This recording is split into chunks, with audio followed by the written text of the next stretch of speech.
नमस्कार. आज आपण 7व्या वेतन आयोगानुसार कोणता विकल्प द्यायचा, कोणत्या तारखेचा विकल्प दिला तर कसा फायदा होऊ शकतो, कोणत्या बेसिकला त्याचा फायदा होऊ शकतो. काही ठराविक बेसिक्स असे आहेत की ज्यामध्ये 7व्या वेतन आयोगानुसार जर योग्य तारखेचा विकल्प दिला तर त्यांचा निश्चितच आर्थिक फायदा होऊ शकतो.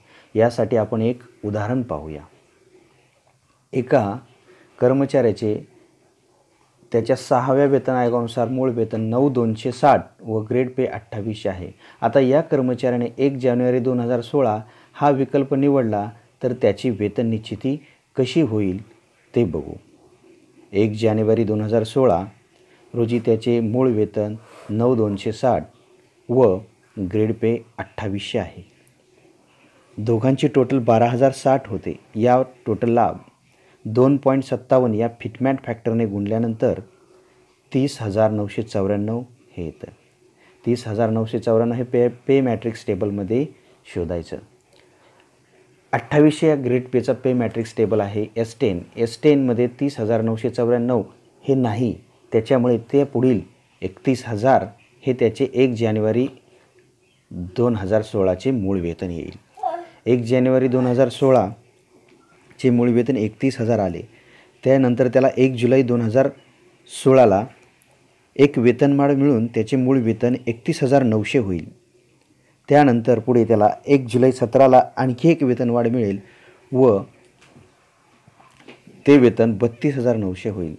त्यानंतर 1 जुलै 18ची वेतनवाढ मिळून त्याचे वेतन 33,900 होईल आणि तेच वेतन त्याचे 1 जानेवारी 2019चे असेल.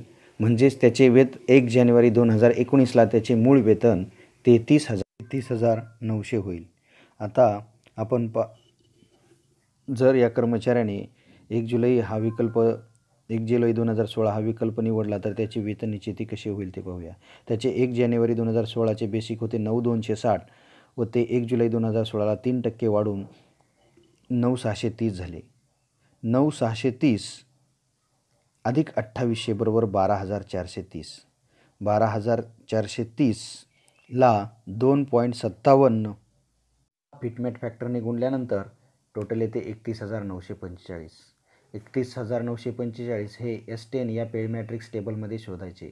31,945 नसल्यामुळे आपण 32,900 हे पे मॅट्रिक्स टेबलमधील त्याचे 1 जुलै 2016चे वेतन घेणार आहोत.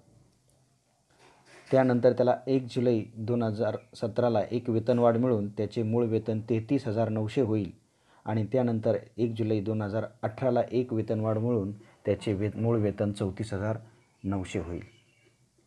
अशा प्रकारे त्याचे 1 जुलै 2018चेच मूळ वेतन 1 जानेवारी 2019ला असून ते 34,900 होईल. म्हणजेच त्याचे 1 जानेवारी 2019चे मूळ वेतन 34,900 असेल. दोन्ही उदाहरणामध्ये आपण पाहिलं की जर त्या कर्मचाऱ्याने 1 जानेवारी 2016 हा विकल्प निवडला तर त्याचे 1 जानेवारी 2019चे मूळ वेतन येते 33,900 आणि 1 जुलै 2016 हा विकल्प निवडला तर त्याचे 1 जानेवारी 2000चे मूळ वेतन येते 34,900. म्हणजेच त्या कर्मचाऱ्याचा 1,000 रुपये फायदा होऊ शकतो. अशा प्रकारे योग्य विकल्प निवडून आपण आपला आर्थिक फायदा करून घ्यायचा आहे. योग्य ते कॅल्क्युलेशन करून आपण 1 जानेवारी हा विकल्प निवडायचा की 1 जुलै हा विकल्प निवडायचा याचा निर्णय घ्यायचा आहे. काही ठराविक मूळ वेतनांनाच याचा फायदा होऊ शकतो, बाकीच्यांना 1 जानेवारी 2016 हा विकल्प निवडण्याचे फायदेशीर ठरेल. अशा प्रकारे आपण योग्य विकल्प निवडून आपला आर्थिक फायदा करून घेऊ शकता. व्हिडिओ आवडल्यास माझ्या व्हिडिओला लाईक करा आणि माझा चॅनल सबस्क्राईब करा.